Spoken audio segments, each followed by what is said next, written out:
Good evening, everyone. I'm Chief Meteorologist Ed Bloodsworth with WKRG News 5. We are recording this tropical update on Wednesday evening, right around 8:25 Central Time. We're going to talk a little bit more in depth regarding the expected path of Hurricane Beryl. We'll look at the track from the Hurricane Center and tell you what possible impact could be felt along the U.S. Gulf Coast from this very powerful hurricane.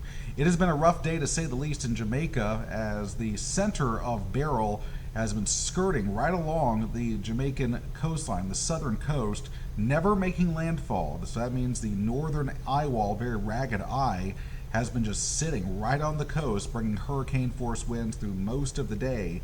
The maximum sustained winds as of the 7 p.m. advisory has sustained winds at 130 miles per hour. The movement maintains itself to the west-northwest at 20 miles per hour. Now, that forward motion has been fairly consistent through the life of the cyclone.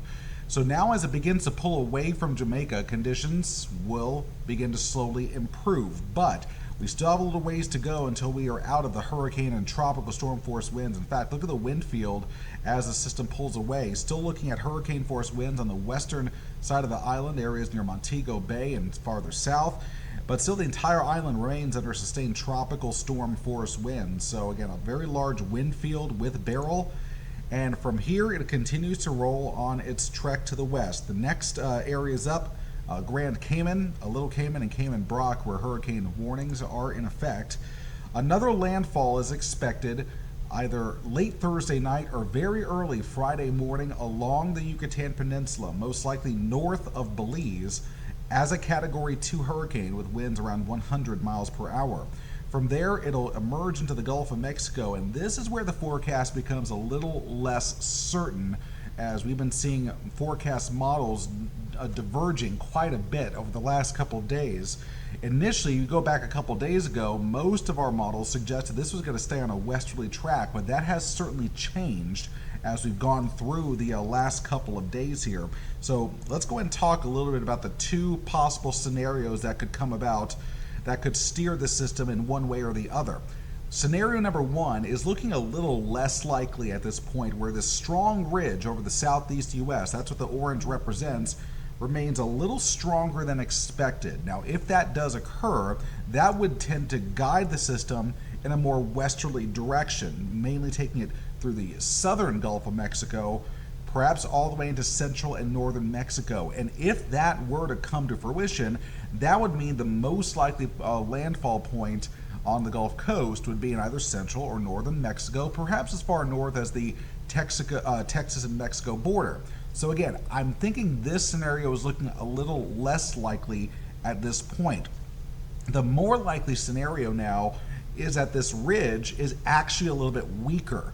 And this has been a general trend in model guidance, showing that this weakness in the ridge could allow for a lane or an avenue for Beryl to take more of a northwesterly track through the Gulf of Mexico.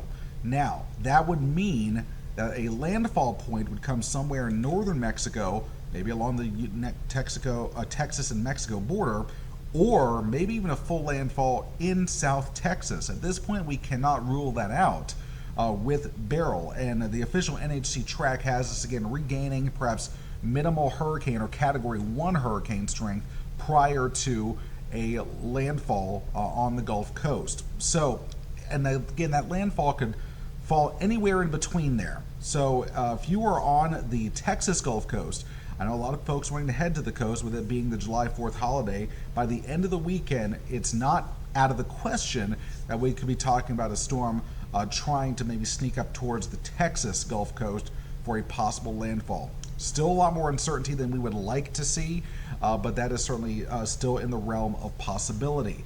And again, I'll show you the latest run of spaghetti plots, or again, all of our individual forecast groups. Again, we've had remarkable agreement with the storm as it's been making its way through the Caribbean. From there, it rolls through the Gulf of Mexico. Most of our models are coming still into northern Mexico. Some are straying farther north into maybe Brownsville, Texas, areas as far north as Corpus Christi for a possible landfall. And again, this is not set in stone. These models will change. But again, it's the end of the weekend that we're going to have to watch. Now, if you are along the northern Gulf Coast, I don't think we're going to see a direct impact or direct effects from Beryl. The only thing that we would certainly see is perhaps a slight increase in the wave activity, maybe on the Alabama, Northwest Florida Gulf Coast, maybe talking about 2 to 3 foot seas, maybe up towards 4 feet for a period of time.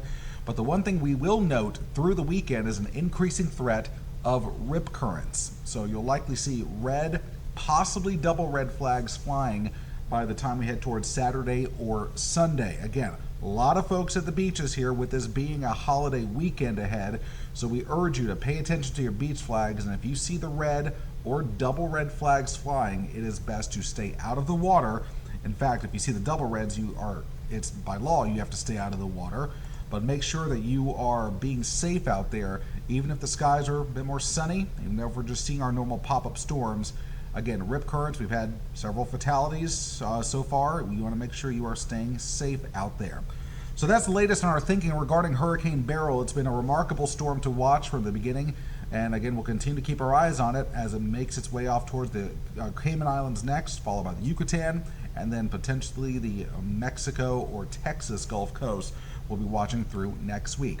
Be sure to follow us on WKRG.com. If you want to keep up on all things with the Atlantic tropics, you can head over to our hurricane map room. You'll find that under our weather tab.